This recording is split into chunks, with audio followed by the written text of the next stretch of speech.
حضرت آسیہ سلام اللہ علیہا فرعون کی زوجہ تھی. کوئی باہر نکل کر سوسائٹی میں دیکھیں، جب تک سوسائٹی میں ان کا بڑا مقام تھا تو رنگ اور تھا. جب تک وہ فرعون کی بیوی تھی ملکہ کہلاتی تھی.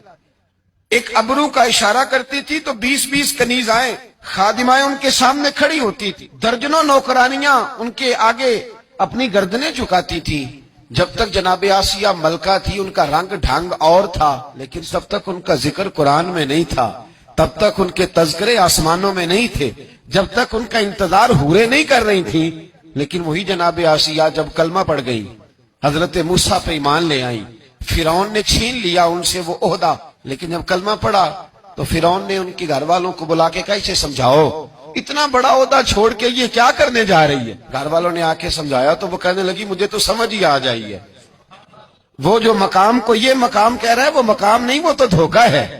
جس کو یہ مرتبہ کہہ رہا ہے وہ تو ایک دھوکہ ہے، فریب ہے کہ مجھے ملکہ بنا دیا گیا، میں قیمتی چیز تھی چھپانے کی اور مجھے ملکہ بنا کے اس نے دنیا کو بتلا دیا، وہ دھوکہ ہے. گھر والوں نے سمجھایا پر جناب آسیہ نہیں مانی. پھر فرعون نے کہا تو نے ساری زندگی آسانیوں میں گزاری ہے، میں تیری آسانیاں چھین لوں گا. تو آپ فرمانے لگی جب میں نے کلمہ پڑھا تھا نا میں نے یہ ساری باتیں پہلے سوچ لی تھی، تو چھین لے جو چھیننا ہے. سارا کچھ چھین گیا. پھر وہ ملکہ جو اشارہ کرتی تھی تو ہزاروں لاکھوں لوگ حکم ماننے کو تیار ہوتے تھے.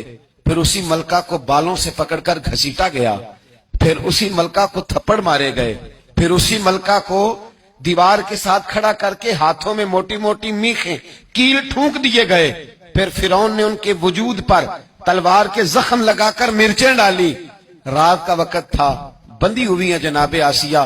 حضرت موسیٰ کلیم ملنے آئے تو کہنے لگے بی بی تیرا اس وقت خیال کیا ہے؟ سوسائٹی میں مقام تو بڑا تھا اور آج تو تقوی اور پرہیزگاری کی منزل ہے، بظاہر تکلیف میں ہے، کیا محسوس کرتی ہے؟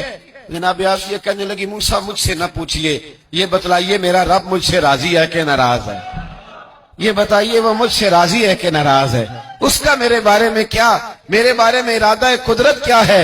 جناب موسیٰ کہنے لگے رب کریم نے تیرے لیے جنت میں مکان بنا دیا ہے، جنت میں تیرے لیے محل تعمیر ہو گیا، تیرا عالی شان مرتبہ جنت میں بن گیا.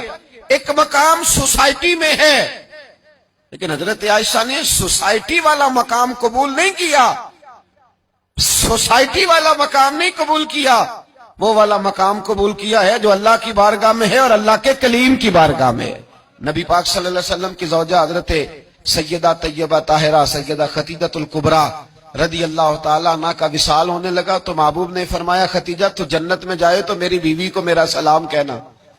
حضور آپ کی بیوی کون سی؟ فرمایا جنت میں اللہ کریم میرا نکاح جناب آسیہ کے ساتھ فرمائے گا. اللہ انہیں سوسائٹی میں جو مقام تھا وہ تو عام تھا نا، رب انہیں مقام دے گا. کون سا؟ کہ اللہ انہیں اپنے محبوب کی زوجہ بنا کے پوری امت مسلمہ کی ماں بنا دے گا.